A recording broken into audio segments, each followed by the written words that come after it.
Well, with the start of the new year, it's an opportunity to start a new and set up for your life on a new path.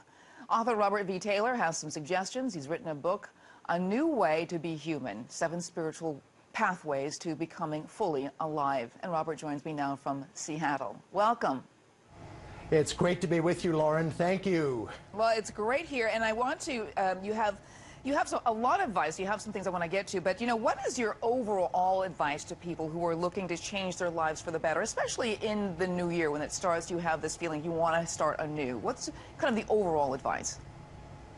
Well, one of the things that I've suggested in a piece that ran on FoxNews.com a few weeks ago is do something simple. Instead of making a complicated resolution that you're probably going to abandon, choose a word to be your companion or mantra for the year ahead. And, that word might be something like compassion or engagement, creativity, love, friends. And use the word, a word that will take you to the edge of your fears and perhaps enliven your life. And use it every day. Put it in some place that's visible. Think about it each day so that it really becomes your companion. And notice how it begins to shift your engagement with yourself and with your colleagues at work and in your neighborhood and with your family and friends. Now, I've chosen the word awe, A-W-E, for 2013. And so I begin and end each day by thinking about how I'm going to greet and be embraced by awe in the day. And then at the end of the day, I actually give just a short reflection on what my experience of awe has been. And so I would recommend to your listeners this simple practice because it's really a spiritual practice that takes you deep into the seat of your being. Yeah. What it means to be the unique you, and what compassion and love and your purpose in life are shaping up to mean in this year. Yeah, you've got a list of things, and I want to go through a couple of them to sort of, expand on what you're talking about. The first one is choose to be a participant rather than a victim. What does that mean? Participant rather than a victim.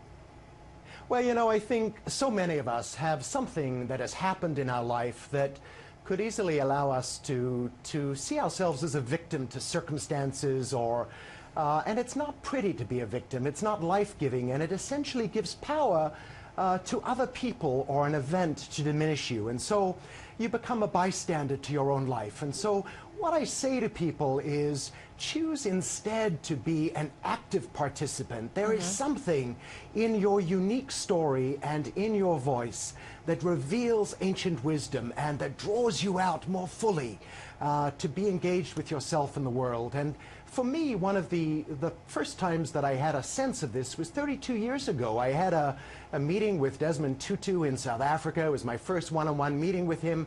And he said, "So, Robert, tell me about your life, not what you've done, but who you are." No one had ever asked me that question. So, Lauren, I began to tell him the story about, lengthy hospitalizations as a teenager that could have left me as a victim. But instead, I related reading a book that changed my life. And what it revealed to me was that in my story, and through this particular case of reading a book that turned my life upside down, I chose to embark on a path of being engaged with issues of freedom and love for every human being. And so, each of us has something in our life that allows us to be a participant in the fullness and the wonder and the goodness of life. You talk about, you also say, and ask yourself each morning, what will you give your heart to? And, because this is a religious show, wouldn't it be, because a lot of people are not going to be meeting Desmond Tutu. I mean, a lot of us would want to, but we're not going to. And we're also, we're not going to be a top athlete. We're not going to be a top musician. But that if you have a contentment that's based on something greater than those things, then you can simply enjoy them. I mean, so when you talk about ask yourself each morning, what will you give your heart to? Is it important, though, to give your heart to, an ultimate being like God in order to really enjoy the things that are just everyday? Oh, absolutely. And, you know, many of us express that in different ways, no matter what our religious tradition might be, and you know, whether we're spiritual but not necessarily overtly religious. But to identify what those groundings are about your relationship with God or a higher power or the spiritual compass of your life. And for most of us, there are some things that are constants. We want to be kinder, more loving, more compassionate people.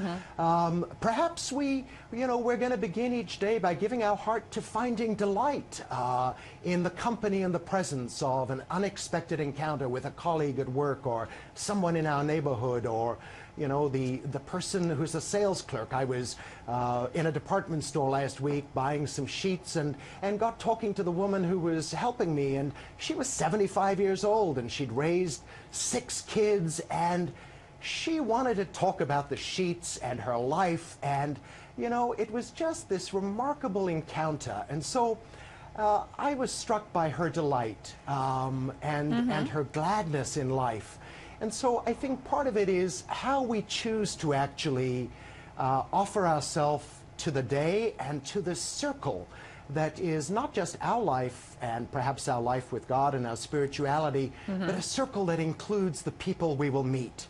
It's very interesting. Now, one of the things you also talk about is celebrate time, choosing time to be a celebrated companion. So this is not about what, you know, you can do for the people in your life, the generic people, not interesting generic people, but the people you meet every day, the people you may not know today, but you might know tomorrow, like the sales clerk you were talking about. But and in terms of companion, that's a little different level, and it takes a little different kind of commitment, right?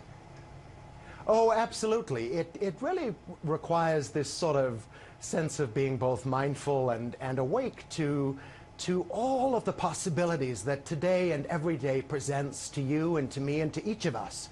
And so, you know, as an example of that might be that, you know, you and I are going to meet for coffee this morning. Now, that's probably logistically impossible because of where we're located, but we have 20 minutes perhaps because we've both got busy days. And, you know, I can make a choice to either keep checking my smartphone while we're having coffee, or I can make a choice to actually turn it off. And not try to tell you that I'm so important that I've got to keep checking my smartphone, but to just be present to this this wonderful moment of what I would call just being a feast, you know, a 20-minute feast over coffee. Wonderful. And so you've got some really great ideas, just being aware. And I want to remind people to find more on Robert. We encourage you to read his latest op-ed on FoxNews.com. It's entitled "To Change Your Life in 2013: Choose a New Word." We'll be right back with more. I want to thank you so much, Robert, for being here and talking about your book. It's really wonderful. Thank you so much. My great pleasure. Thank you. Sure. And we'll be right back here on A Spirited Debate.